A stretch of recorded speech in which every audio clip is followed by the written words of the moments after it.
Cool. So, welcome to like the longest title ever talk.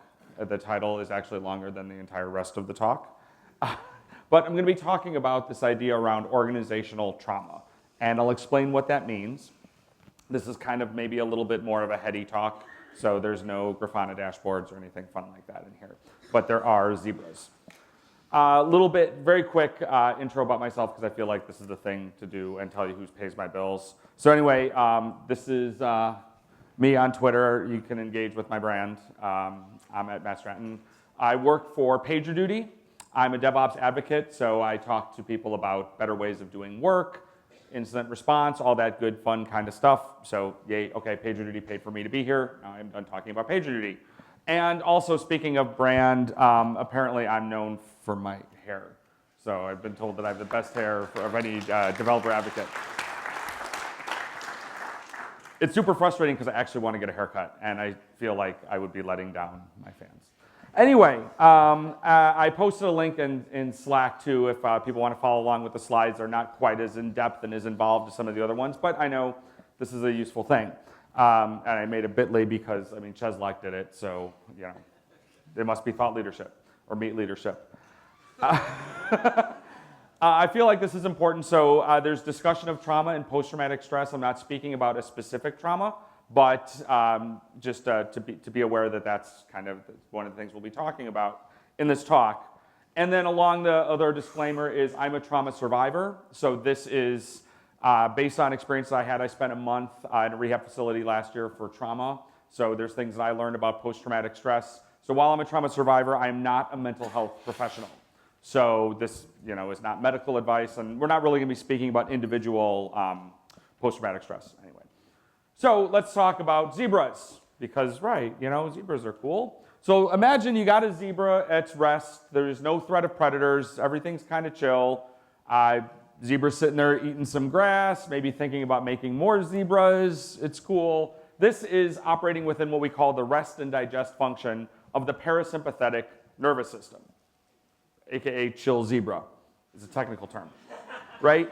Now, we introduce a lion. So now a lion is chasing the zebra. Zebra is no longer chill. What does that mean? So there's these drastic physiological changes that happen with the activation of the fight or flight response of the sympathetic nervous system, or the non-chill. The heart rate increases, the breathing increases, there's large amounts of stress hormones like cortisol and adrenaline. They get released into the bloodstream. The zebra's pupils dilate, the blood pressure goes up. Basically, non-essential functions like digestion stop because the zebra's nervous system is preparing for it to literally run for its life.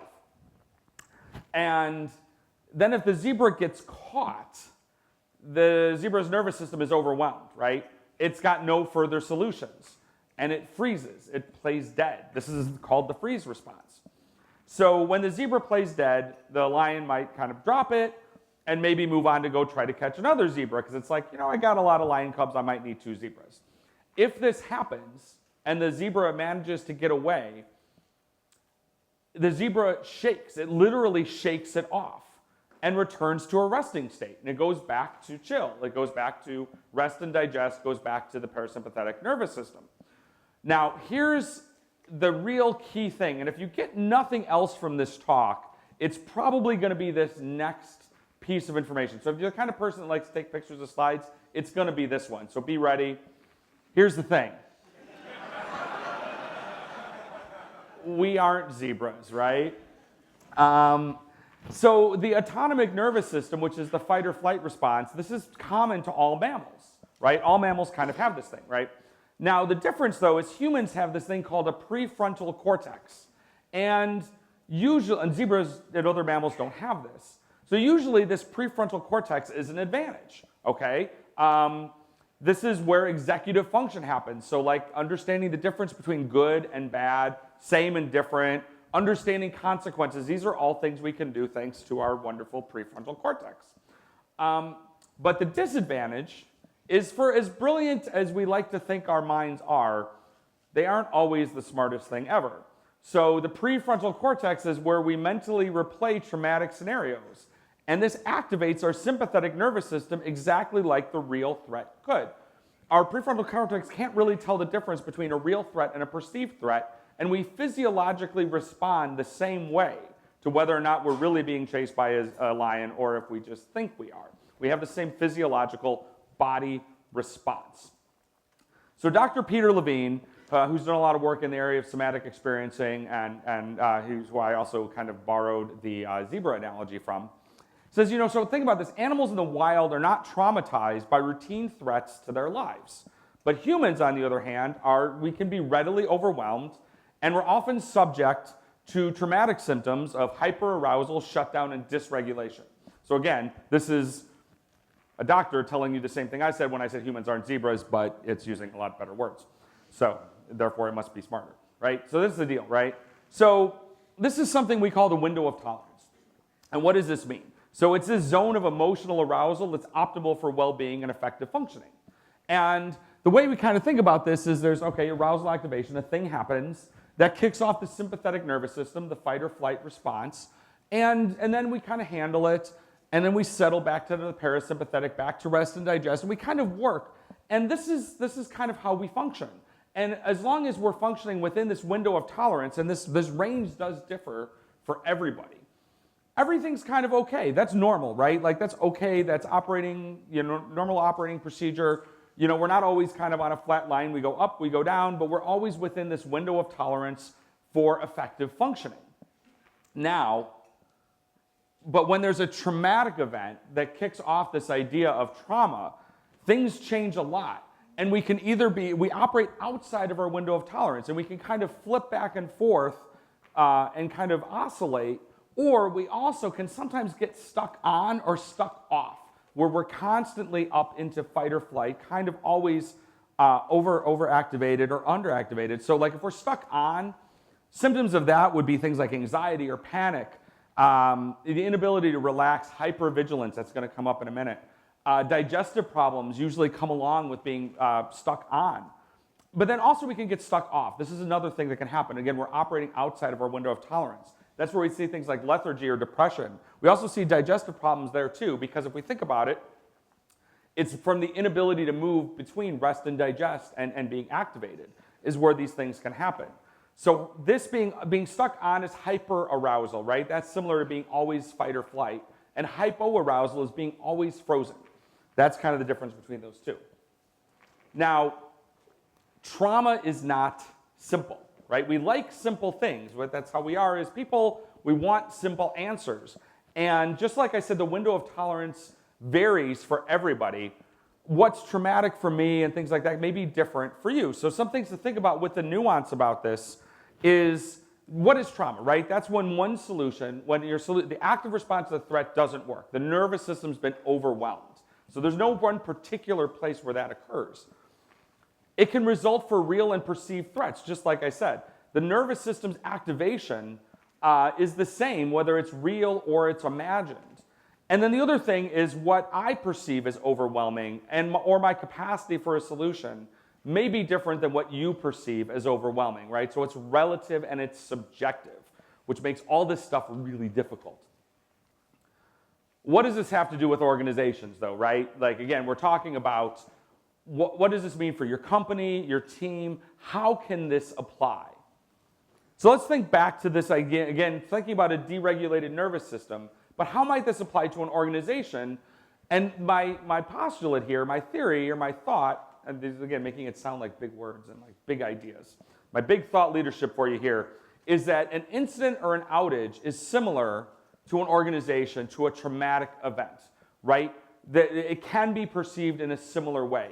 So if we are operating normally in our window of tolerance where things go up and things go down, but then a major incident or a major outage can be felt and responded to and similarly to an organization the way that trauma occurs to an individual. So this is when we might have a big incident, maybe a big outage, and then we start to get dysregulated. So let's think about if we're stuck on, if we're an organization that's stuck in hyperarousal, always in fight or flight. So an organization that is hyper-aroused will display effects of constant vigilance. It sounds like they're fighting Voldemort or something like that, right? We're always looking for something. And they become hyper-aware of threats. And the thing about being hyper aware of threats is this takes energy away from moving forward and innovating. This is this idea that we're always looking over our shoulder. We're assuming we're constantly worried about an outage and preventing outages. And we've heard a lot of conversations over the last few days about that. First of all, that's just not effective. It's a thing that's going to happen. So organizations that are hyper aroused are thinking about how can they prevent this thing from happening that they know is going to happen, but they're not going to let it happen. This can be reflected in how leadership approaches outages and issues. You hear a lot of wartime metaphors in a hyper-aroused organization, right? You also will see a lot of focus on production support teams. So how many people have been in organizations or where you have a dedicated team just for production support? You know, this is a bad look, let's put it that way. But if you're hyper-aroused, it's like we have dedicated people whose whole existence is to prevent outages. Doesn't work out so well. Now, the other side, you can get stuck off too, right? So an organization can become hypo-aroused. And these are ones who they really, again, in both cases, it's preventing the organization from moving forward. How many people have heard like, well, if I want to prevent an outage, all I have to do is prevent change, right? This is a thing that organizations do. They're like, well, if we change a thing might break, so let's not change anything. Let's make sure we're super, super positive and confident about everything so we don't move forward. We literally are frozen. And in both cases, this prevents the organization from being able to innovate, from being able to move forward. Let's think about response, right? Inappropriate response. And this can happen quite a bit. So we work with very complex systems. I don't think I need to tell this audience about that our systems are a little more complex than they were 20 years ago, right? There was a time when you could hold the whole stack in your head. That day does not exist anymore. And because these systems are complex, there's every single incident, every single thing that happens to your system is different, even if it looks similar. And this is a really hard thing for us as humans to wrap our minds around because we like pattern recognition. It's that prefrontal cortex. We like to say, this looks like something that's happened before, therefore it must be the thing that happened before.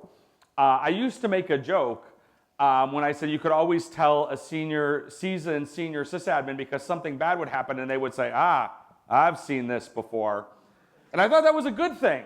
The problem is now we start to go down that path and something looks similar to a thing that happened before, and then we're going to treat it the same way. But the reality is while symptoms may look similar, it doesn't mean that it's the same thing that happened before because the systems are so complex. There's so many moving parts, right? And let's think about kind of this goes. How many people took an airplane to get to this conference? Right? Okay, great. So, wow, that's a lot of people. All right, sweet. How many people had to take their shoes off when they got on the plane? All right, so a bunch of you paid $90 so you don't have to do that anymore. So that's cool. So you're familiar with this concept, right? So December 22nd of 2001, this cat named Richard Reed, he tried to ignite some explosives that were hidden in his shoes on a flight from Paris to Miami. So as a result of this, the TSA began randomly searching people's shoes. They're like, well, some dude tried to blow up his shoes. Let's kind of randomly search shoes to make sure that doesn't happen again. And then that became everybody take off your shoes, right? In 2006, the TSA mandated that all passengers must remove their shoes going through security unless you're willing to pay $90 and do a background check and all this other kind of fun stuff. So the thing about this is, again, we're looking to this extreme response to a symptom, to a thing that looks similar. So it's kind of this is an extreme example and all analogy is suspect. So we'll keep that in mind. But this is sort of saying like, well, somebody who wore shoes tried to blow them up, so all people wearing shoes are a threat. Is where we're looking at that. So here's maybe a little more nuanced way to look at this.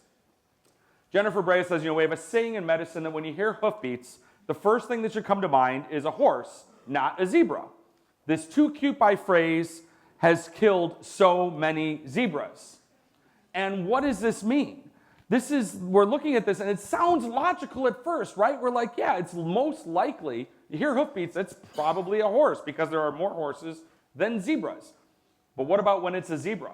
What we've done there is we've ignored the case when there is a zebra. And also, look, this is the second time zebras have come up in this talk, so that's pretty rad.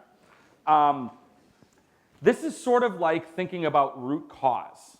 First of all, there's a whole bunch of problems about root cause in general, but when we start in an incident or an outage, when we start looking for a root cause, well, I got news for you. You're going to find something very fast that looks like the root cause, and it's going to be the first thing that looks logical. So if we're thinking, this is part of the problematic thing of the word root cause, it implies that there's one, so therefore the first one we find must be the right one because it's there.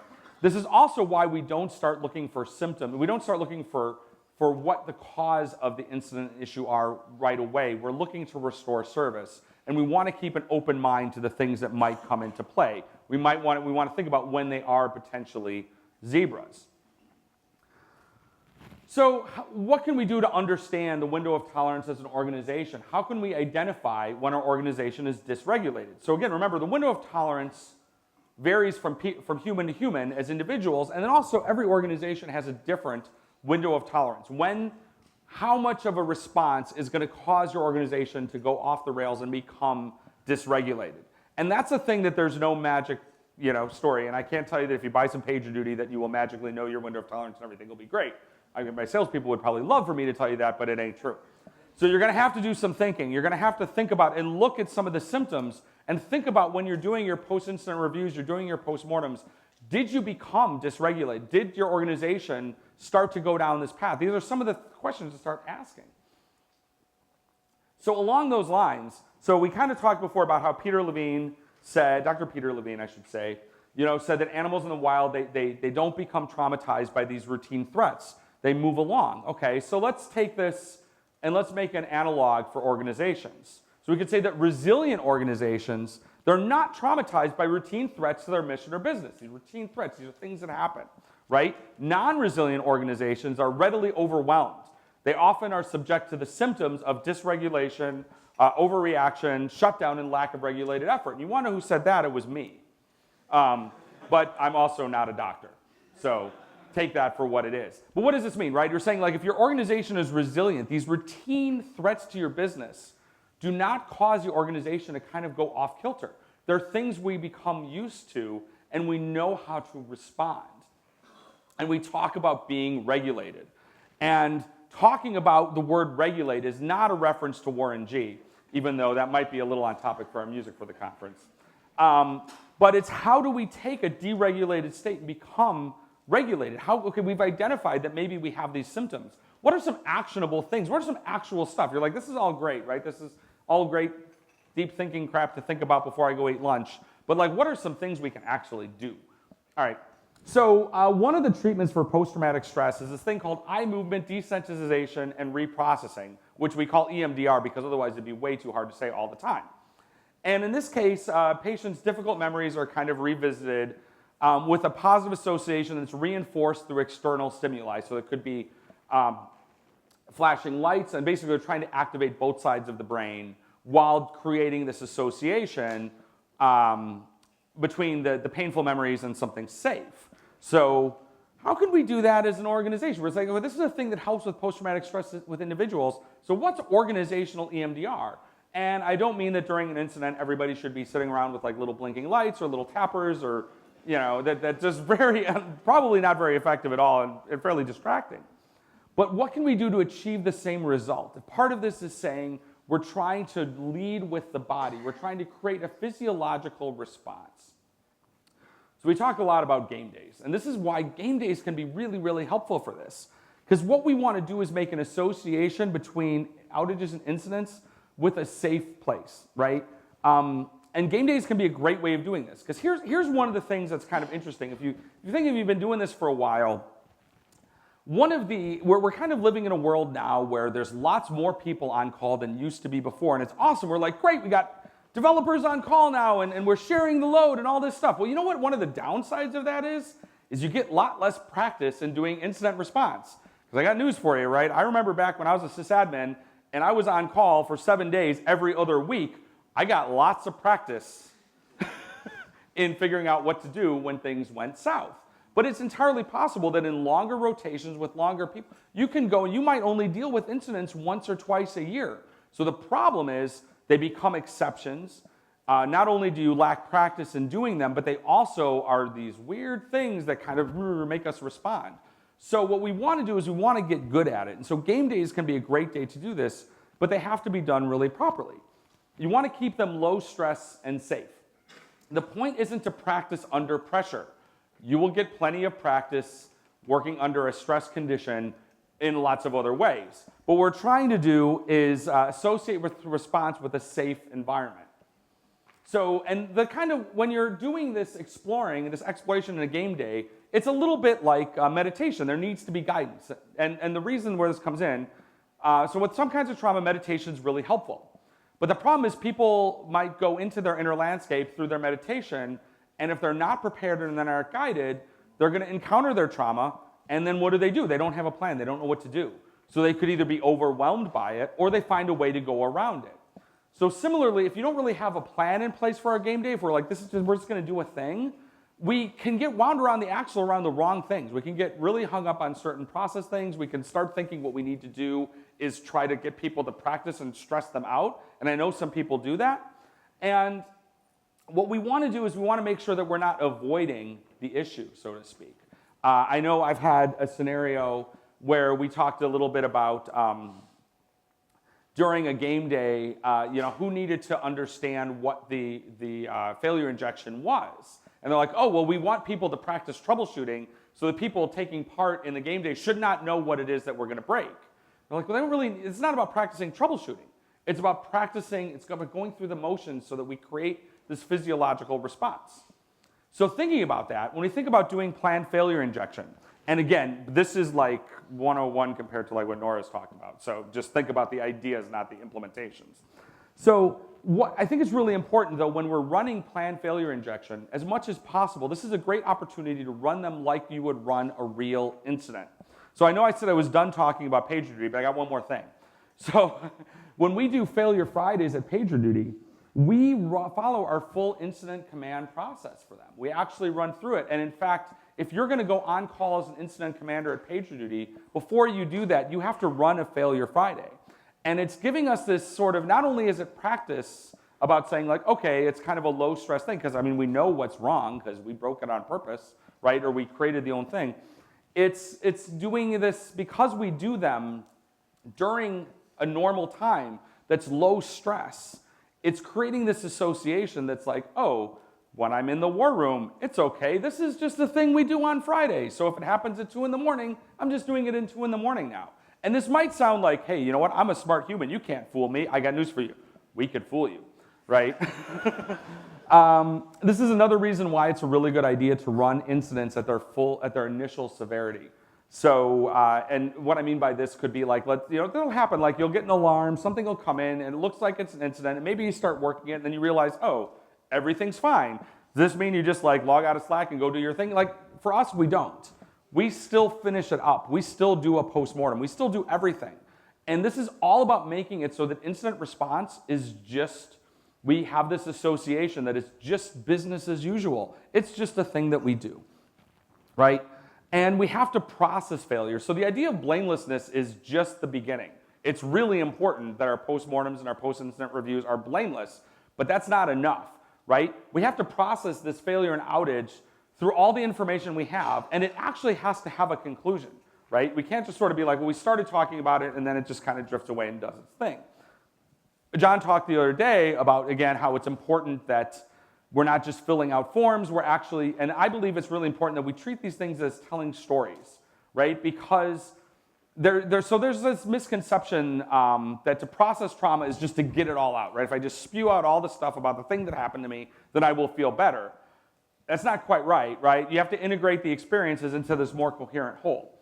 And this includes telling our stories as well as changing our autonomic nervous system. And in the case of an organization, that autonomic nervous system is about how we respond to incidents and outages. So again, storytelling is really important. And J. Paul Reed did his dissertation on postmortems in organizations. He did a bunch of research, and I haven't read his whole dissertation, but I'm going to pretend I did by quoting from it or talking about it. But one of the interesting things that came out was he found that the larger the organization, the less likely a team was to share their postmortems outside of their team. The irony is the bigger the organization, the more important it is to share your postmortems outside your team. But it's not just about sharing it because we want to share this thing that we figured out. And that's the thing we kind of talk about a lot is it's like we think that the postmortem is a report that tells us here's the thing that we learned. And postmortems, and I think about them as storytelling, and they really, again, they should ask more questions than they answer. John actually had a really interesting tweet it was either earlier this morning or it was yesterday, and I meant to put it in here, but I forgot. But he basically said that and I'm going to misquote this, but anyway, the gist was that when you put a postmortem together for people who are trying to learn from the incident, it is very different than the kind of thing you would tell your customers, right? We're not reporting on it. We're reporting information to help us learn. So this is part of where the storytelling comes in, where it's actually helping us communicate this, not only to let the rest of our organization know what happened, but also be able to invite it into a storytelling exercise. Write-only postmortems do not help anybody. And when we think about this idea of somatic experiencing, where does this mean, right? So in top-down therapy, typical talk therapy, like what you see when you watch Tony Soprano go talk to Dr. Jennifer Melfi, this all starts with emotions, right? Why do you feel the way that you do? This is similar to looking for a root cause first, right? So in somatic experiencing, we start with the body. We kind of train our body to feel the way, to have the responses that we're expecting, and then we layer on the associations. This is giving us a titrated approach to the emotions. So similarly, during an incident, what you're trying to do is restore service prior to determining what those contributing factors are. And it's really important to look at that whole system when you're processing it, not starting with the surface emotions, which are the symptoms of the outage. And then kind of finally to wrap this up, a thing to think about is this idea of cognitive distortions. And this is where I kind of looked at it and I thought about cognitive distortions and how they come up in technology and IT organizations, right? So cognitive distortions are exactly what their name implies. They're distortions in our cognition, right? They're perspectives with bias. They're these irrational thoughts and beliefs that we unknowingly reinforce over time. So they're really subtle. They're hard to recognize them when they're a regular feature of your day-to-day thoughts. So there are as many as 16 generally accepted cognitive distortions. I'm not going to go through all of them. I'm just going to touch on a few that might be causing issues within your team or organization within technology. So one is this idea of polarized thinking. This is also known as all or nothing thinking. This is seeing everything in extremes. It's either perfection or it's a total failure. Well, as we know, our systems are always in some state of degradation. We don't have perfection. But we still feel like there's this need, like that's how we kind of quantify our systems. We still think in this all or nothing attempt for perfection. And this goes along with this idea of overgeneralization. This is where we take a single instance and we generalize it to an overall pattern. So on a personal level, this might be something like, oh no, I got a C on this test, so I'm stupid and a failure, right? In an organization, it can be, well, we had a severity 1 incident on this particular service, so it is super unstable and terrible. We do this more than we think. When we combine this through another distortion called the mental filter, this can be manifested as only seeing the negative and eliminating all positive about a situation, right? We tend to do that, right? We see outages around a system and then we think that system is inherently unstable. Fortune telling, so we love to do this in tech. We have this feeling that if we have enough data, we can predict the future. Machine learning, anybody, right? So if we only know enough, we can predict the future. Well, no, we can't, right? We can start to get ideas on what is likely to happen, but systems are complex. So no matter how much data we throw at it, we still can't account for every single thing that might ever happen. So what does this mean? Does this mean we should give up on like trying to be predictive? Of course not. But we need to understand that these predictions are not fact. They're just one of several positive outcomes. It's like Dr. Strange, right? When he's like, I saw how many different billion possible things that could happen, but here's the one, right? Maybe a little bit more predictable than that, but that's kind of it. Control fallacies, I love this one. This is two beliefs, can be one of two ways. Either that we have no control over our lives and we're completely helpless victims of fate, or we have complete control over everything, giving us responsibility for everybody around us. These are both really damaging and they're both completely inaccurate. And this one manifests itself a lot. Again, my background is in system administration, so I feel like I can kind of throw some shade at sysadmin. But we as ops and sysadmin folks tend to think like if we could only control those damn developers, then everything would be great. If I could control this, my system would be so stable. And the thing is, the more we think about that, the more we think that way, it becomes really fragile and really brittle because we don't have that level of control, but we have some. So even in extreme situations, it seems like you have no choices, but you do. So we can also feel like we have no control. We're like, well, management just said we have to do this. I got no control. I can't do anything. You can always do something. If nothing else, you can control over how you respond and how you react. So Dr. Peter Levine says, resilient strength is the opposite of helplessness. So what does this mean? It means that being resilient means that we don't see things from the perspective of things that happen to us. And we can feel that way a lot, especially in an operations standpoint. We feel like a lot of things happen to us and to our systems. And what this means is it's not about the things that happen to us. It's a matter of what we can do going forward. What can we learn? How can we respond? How can we react? And this comes down to the idea that a culture of blame creates a culture of helplessness. So this is, if nothing else, is why blamelessness matters, because when you have this approach to blame, you will feel helpless, and you are not helpless. We all have some control. We all have something we can do. You're here, which means you believe there's something you can do. You want to know how to do better. And what we want to do is be able to help our organizations learn how they can do better. I also, the more information from this deck is available on my speaking page. We can talk about it in Slack. We can talk about it afterwards. I'd love to kind of hear some of your experiences with things you've done to maybe help your organizations get better about making these positive associations. But thank you very much for having me here, Monitorama. This was a really good time.